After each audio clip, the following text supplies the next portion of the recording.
no, seríamos como las clases religiosas del tiempo de Jesús, que eran expertos en cumplir un...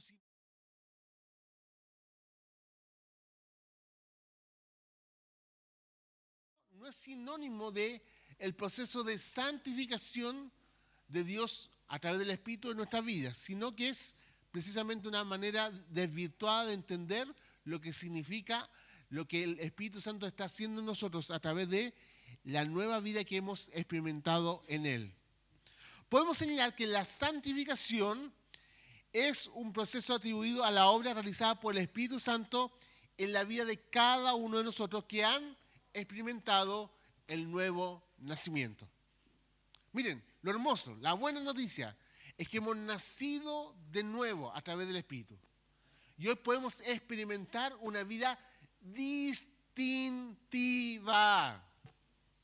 Y cuando hablamos de santificación, estamos hablando de aquella orientación que nace en el corazón de Dios para que tu vida responda a un propósito especial y único.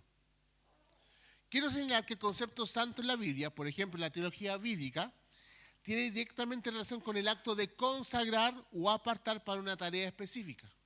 Cuando hablamos de santo, estamos hablando de una persona que ha sido consagrado o apartada para algo especial.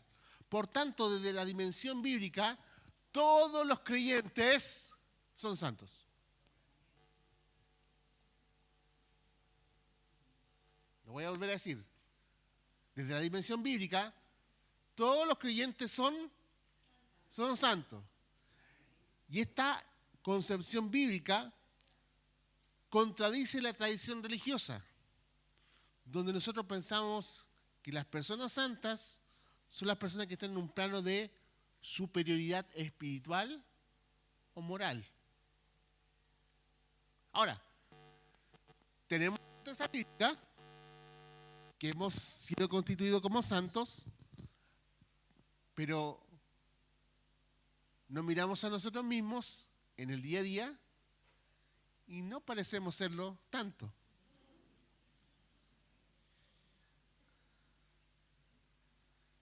¿Qué pasa? Porque en el día a día luchamos con frustraciones, con culpas internas, con el deseo de sentirnos indignos delante de Dios. No sé si a mí solamente me ha pasado, ¿no? Que me veo a mí mismo en el espejo de la vida y veo que tengo un sinnúmero de cosas que me impiden avanzar en el propósito de Dios, para lo cual he sido consagrado o apartado. Lo importante de esto es que nosotros necesitamos entender cabalmente cómo el Espíritu Santo genera en nosotros no un proceso para que tú puedas cumplir con normas específicas o con un ideal de vida ético, sino que te apartó para un propósito que Dios diseñó en la eternidad contigo. Y ese es lo que quiero conversar el día de hoy con ustedes. Y vamos a visualizar que la santificación no es simplemente un mejoramiento personal de nuestra vida. No es que tú seas una mejor persona, sino que redefine quiénes somos, cómo vivimos y hacia dónde vamos. Colosenses 1:13 nos dice que fuimos trasladados del reino de las tinieblas al reino de la luz. Y por tanto tú eres hoy día una nueva persona en Cristo. Y esto es muy importante. Entonces, vamos a decir que la santificación del Espíritu tiene que ver con una dimensión que abarca nuestro pasado, que abarca nuestro presente y que abarca nuestro futuro. Pensemos en esto. Dios, como el joyero del cielo, pensó en ti y te diseñó para que a través de tu vida puedas reflejar su gloria. Entendemos que la gloria de Dios se ve reflejada en nuestra vida, ¿no? A través de vivir conforme a lo que Él ha establecido para cada uno de nosotros. De la misma manera, el Señor, como joyero del cielo, a través de su Espíritu Santo, te redefinió tu vida, quién eres, también en este tiempo, quién era una manera de cómo vivir esa vida, y también nos enseña cómo vamos a terminar, porque vamos a terminar bien. No sé si es una buena noticia, ¿no? Vamos a terminar bien, ¿o no? Y esa rodilla que te achacaba tanto, el dolor de espalda, tu carácter, ese hábito pecaminoso, lo miraremos desde la eternidad en el pasado como algo insignificante frente a lo hermoso que el Señor nos ha hecho. Entonces, pasado, presente y futuro. Lo primero que quiero señalar, quiero que pueda abrir su Biblia en la primera carta de Pedro, capítulo 1, versículo 2, y vamos a descubrir que la santificación del Espíritu en nuestra vida cambió nuestra condición. El llamado del cielo.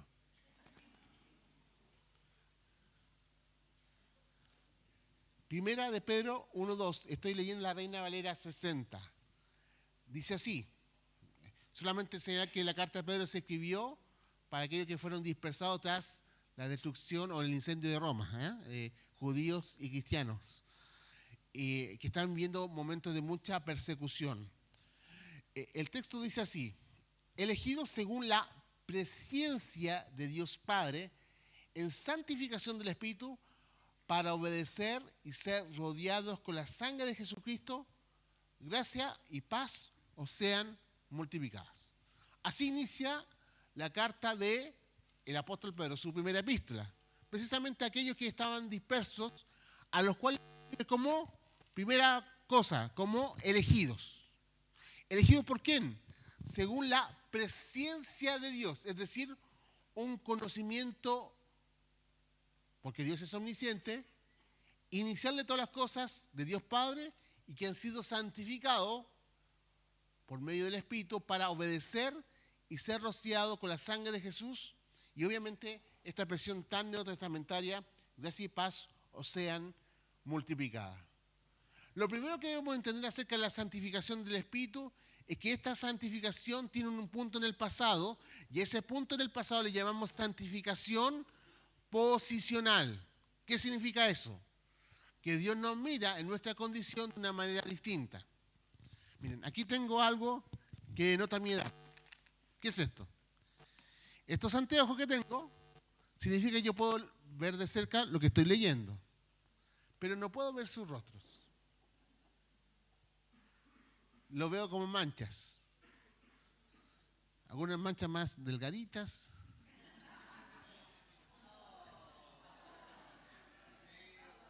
No dije lo siguiente. No dije nada. Dije algunas manchas más delgaditas. No dije nada más. Eso viene de la inmundicia de sus propios corazones. Y es decir, algunas manchas más coloridas y otras un poco más opacas, como yo, que vengo vestido de gris. Pero voy a hacer lo siguiente.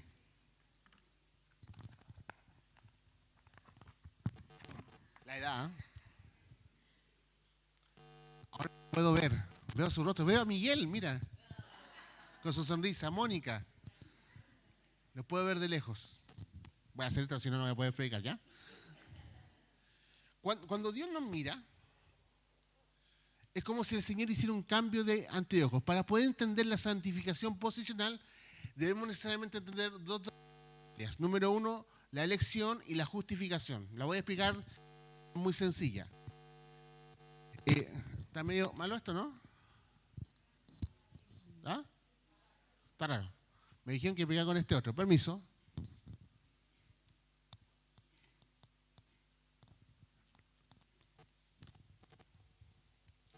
Hola, hola. Ahora sí, ya. Volvamos todo desde el principio.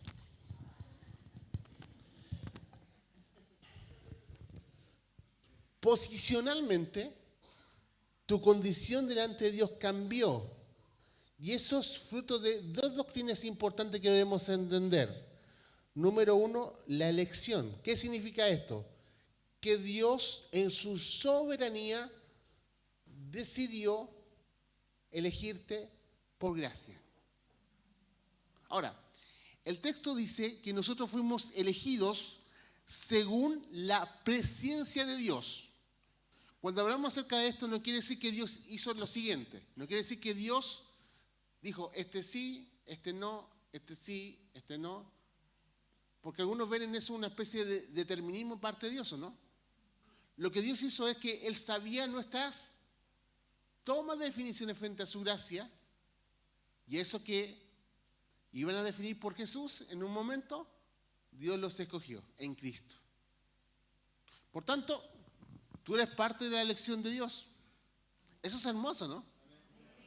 Si nadie ha elegido por ti en la vida, quiero decirte que Dios te escogió. Entonces, esto es hermoso. Número 2, tiene que ver con el segundo proceso, que es la justificación. Si estos fueran los anteojos de la ley, y Dios nos mirara a través de la ley de Moisés, a cada uno de nosotros, diría, Carolina, estás lejos de mí, no tienes ninguna posibilidad, tu destino es la muerte eterna. La ley. Y esa es la condición natural de todos los seres humanos.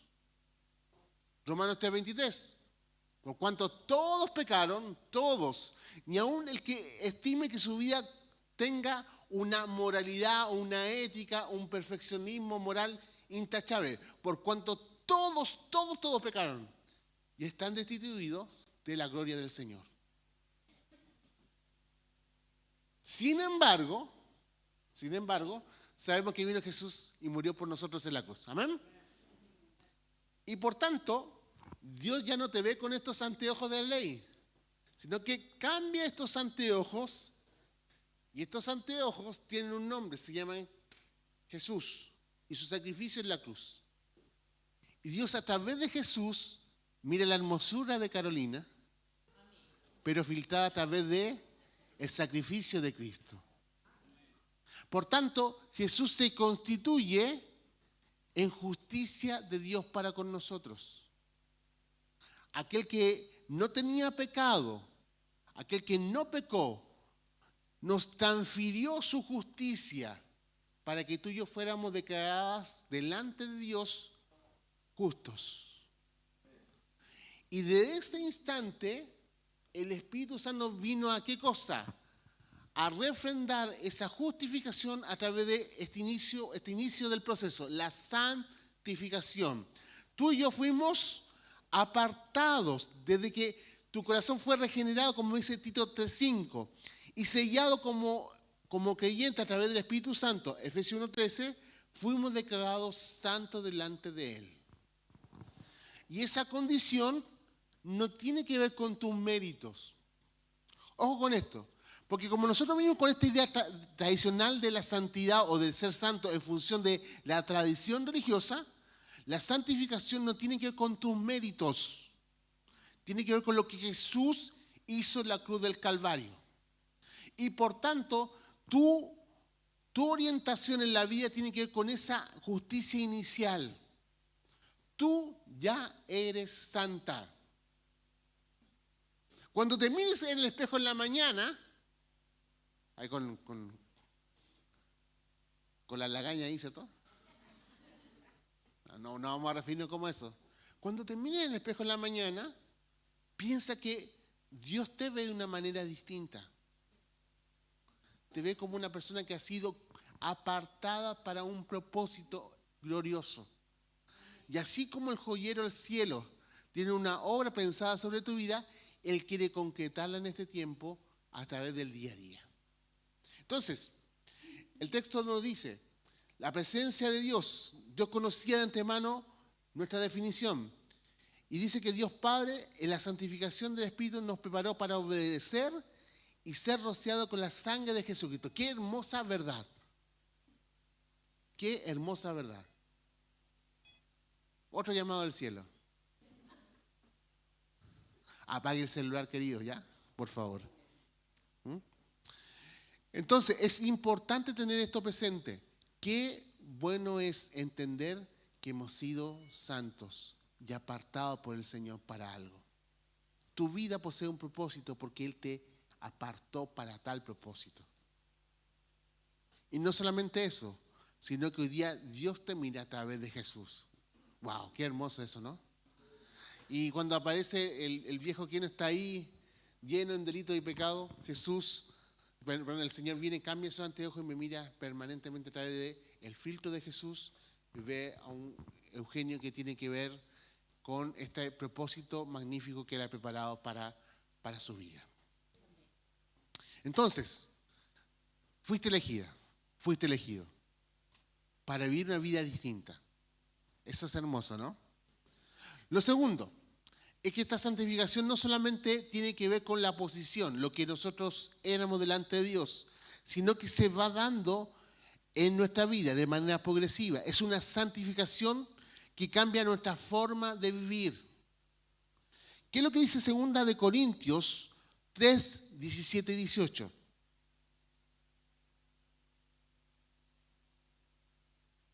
Solamente para colocar el contexto de estos versículos, tiene que ver con lo que significa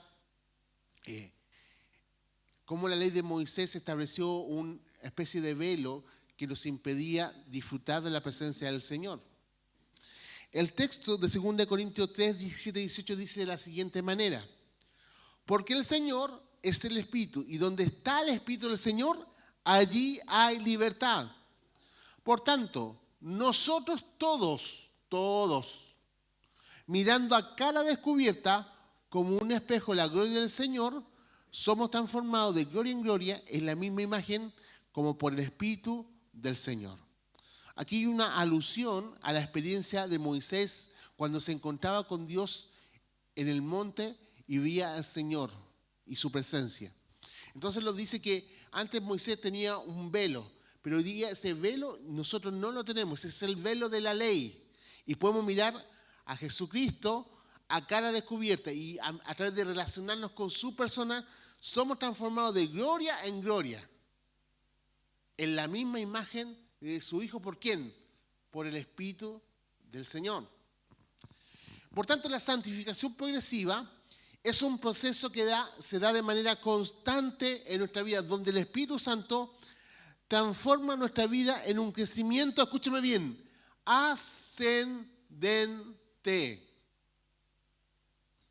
A eso le llamamos también andar en el Espíritu.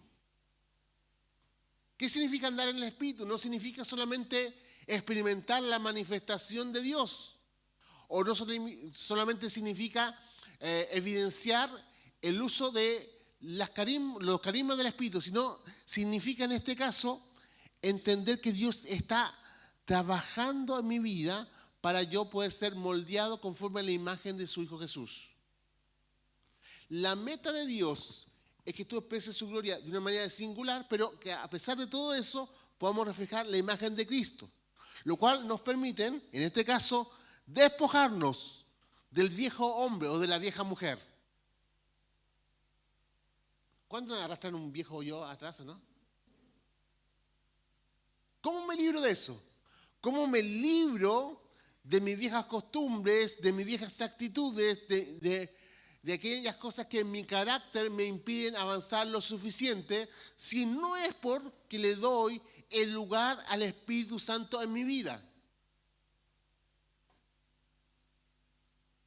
Cuando la Biblia habla que el Espíritu Santo quiere que podamos, o quiere que Él pueda controlar nuestra vida, nos estamos refiriendo a que nosotros le pasemos el lugar para que Él pueda, obviamente, a través de su palabra, que es inspirada por el Espíritu Santo, traer cambios y transformación a nuestra vida. Cuando Dios en la eternidad pensó en nosotros, pensó en esta obra que tiene que ver con el reflejo de la imagen de Jesús en nosotros. Este proceso no solo implica cambios conductuales, no es que solamente cambie tu forma de proceder en la vida. Que si antes yo era garabotero, ¿no? ¿Cuántos fueron garabateros en la vida anterior o no? ¿Ah? De repente el viejo hombre se nos sale, ¿no? O la vieja mujer. No significa con cuestiones conductuales, sino también tiene que ver una forma de pensar en la vida. Por eso Romanos 12:2 dice así: cambien su manera de pensar para que cambien su manera de vivir. Entonces, está ahí el Espíritu Santo trabajando en tu corazón. Y está trabajando en tu vida permanentemente. Mira, el Espíritu Santo no se va. A veces nosotros pensamos, tenemos una visión veterotestamentaria del Espíritu Santo, ¿no? Pensamos que el Espíritu Santo se nos fue. Y nos tomamos de esa expresión de salmista, no alejes de mí tu Santo Espíritu. No, el Espíritu Santo no se va. No se va de tu vida. A pesar de lo que significa tu propio pecado. Lo que sí tú haces es entristecerlo, no darle el control para que Él pueda fijar en tu corazón el carácter de Cristo. Entonces, este proceso se da en la vida. Recordemos que el Espíritu Santo es aquel que nos capacita para vivir conforme a la voluntad de Dios, brindándonos la fuerza y la guía necesaria para romper las cadenas del pecado que nos llevan a vivir bajo nuestra carne. Romanos 8, 12 y 13 dice así.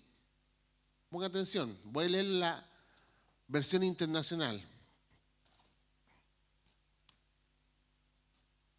Entre paréntesis, un pasaje muy nutridor para entender la vida del Espíritu, es precisamente Romanos capítulo 8 en adelante.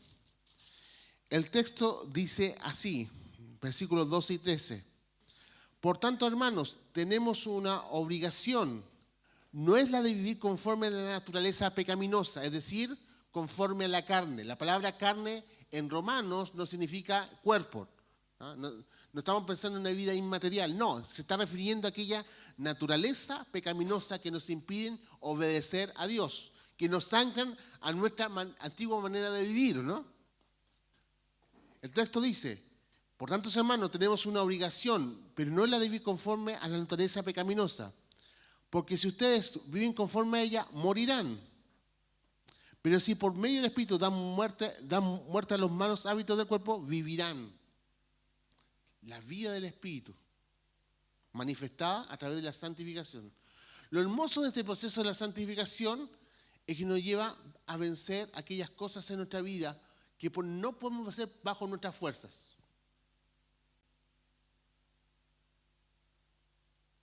A veces nosotros estamos lidiando una vez con hábitos en nuestra vida, con actitudes en nuestra vida, y no podemos sin la asistencia del Espíritu de Dios. Entonces, recapitulemos. La obra del Espíritu Santo nos posicionó. Hoy día tenemos una condición distinta delante de Dios. Somos santos. ¿Amén? Paréntesis. ¿Cuánto quieren ganar 20 lucas? Quiero apostar 20 lucas. ¿Quién se atreve? Deme un texto del Nuevo Testamento, un texto donde se defina a los creyentes renacidos en Cristo como pecadores. Un texto.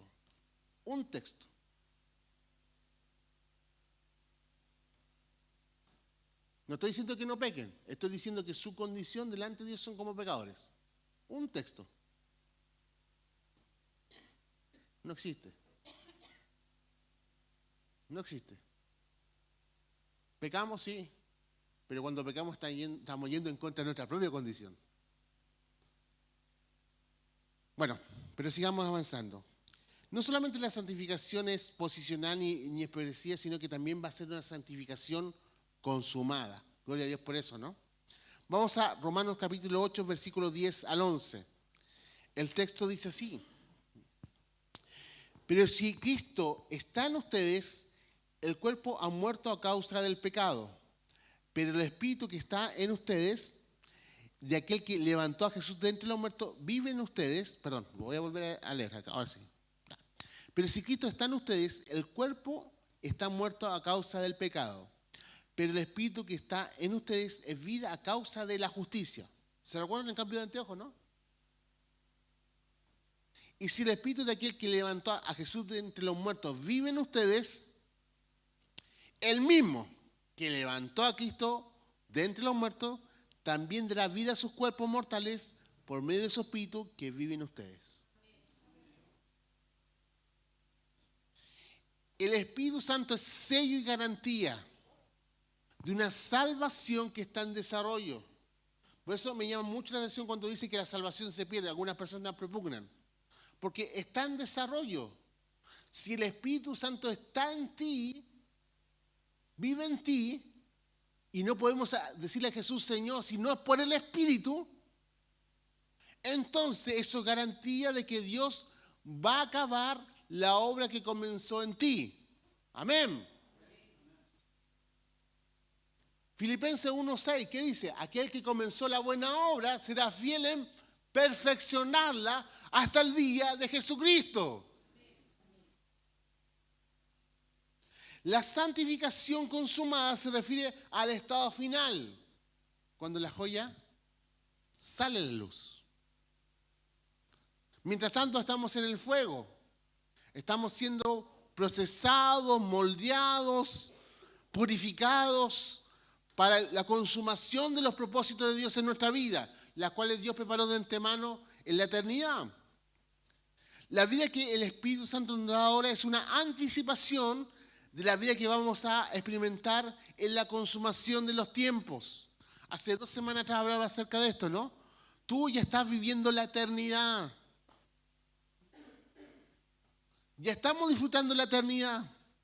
Tienes vida eterna. Y la vida eterna no tiene que ver con vivir después de la muerte solamente.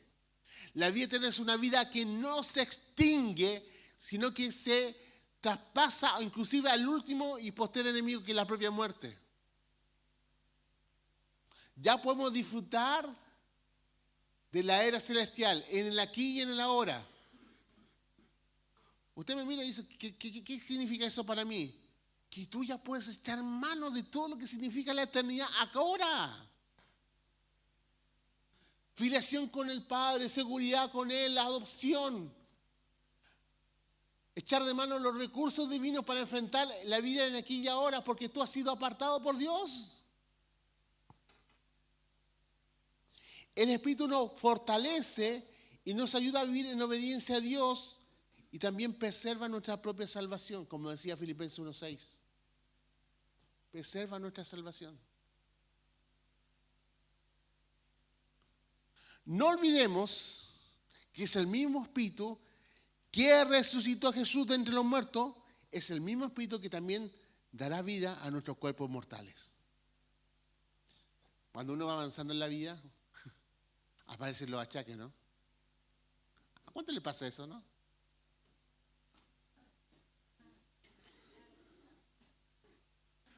Mi esposa me dijo ayer, regalo el Día de la Madre, límpiame los sillones.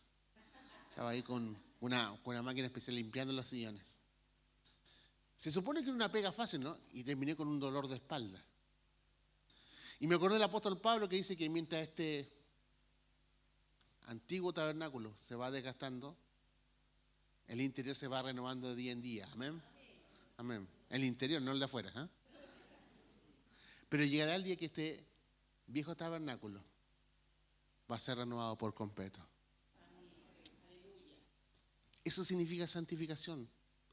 Dios te apartó para una herencia gloriosa, para una salvación tan grande.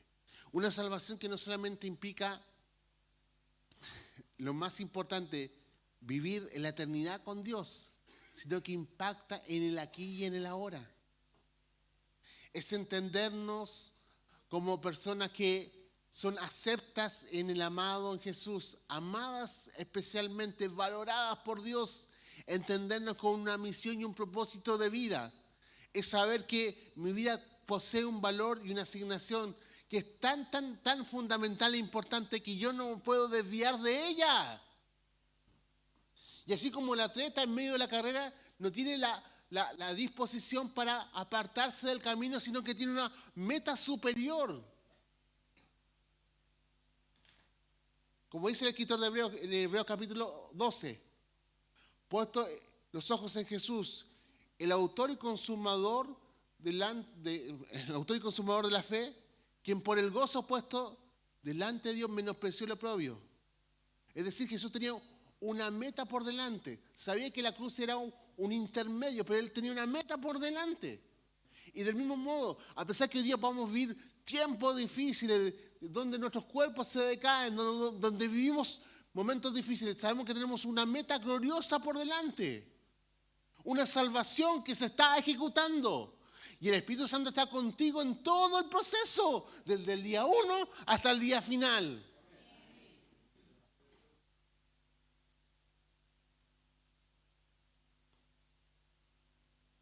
¿Y en qué me afecta esto en la vida práctica? Te afecta en mucho. Primero porque al ser confrontado con esta verdad, tu orientación en la vida cambia. Ya no estás para vivir conforme a lo que el sistema te quiere ofrecer.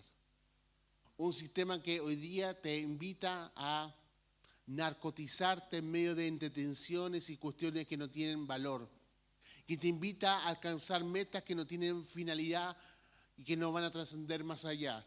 Tu vida a través del Espíritu Santo otorga que esa vida posee un valor para Dios y una singularidad aquí y en la ahora. Y por tanto, tu vida responde a un propósito mayor. Tú y yo hemos sido elegidos para un propósito mayor. Déjame decírtelo con toda la fuerza del mundo. Mientras tú puedes desperdiciar tu vida en otras cosas, tu vida y mi vida responden a un propósito mayor, un propósito mayor, un propósito mayor.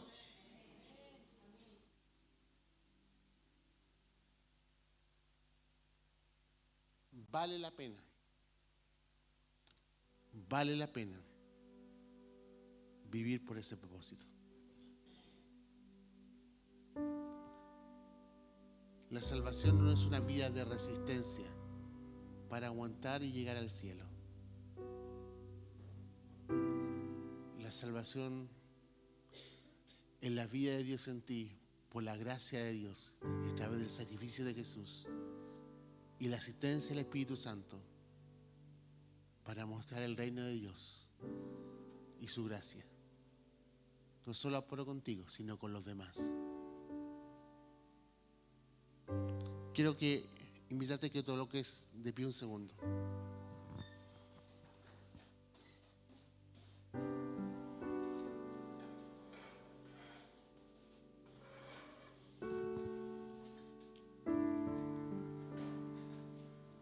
Quiero que puedas cerrar tus ojitos por un instante y más allá de mis imperfecciones en la manera de ordenar ideas o el lenguaje, quiero que puedas pensar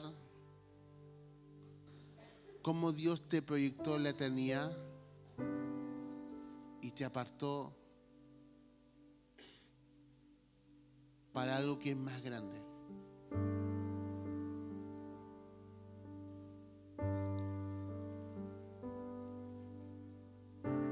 Es algo mucho más grande que ni el mundo, ni el sistema, ni una persona te puede ofrecer. Una vez el famoso príncipe de los pecadores, Charles Spurgeon, dijo lo siguiente: no te conformes con ser rey de Inglaterra si Dios te llamó para algo especial. No sigas buscando ser algo especial entre aquellas cosas que son pequeñas. Disfruta de que eres pequeño o eres pequeña en algo que es grande, que es el reino. Y esa invitación significa renunciar a todas las otras invitaciones para ir en pos de Jesús. Cierra tus ojitos un instante. Deja que el Espíritu Santo abra tu corazón.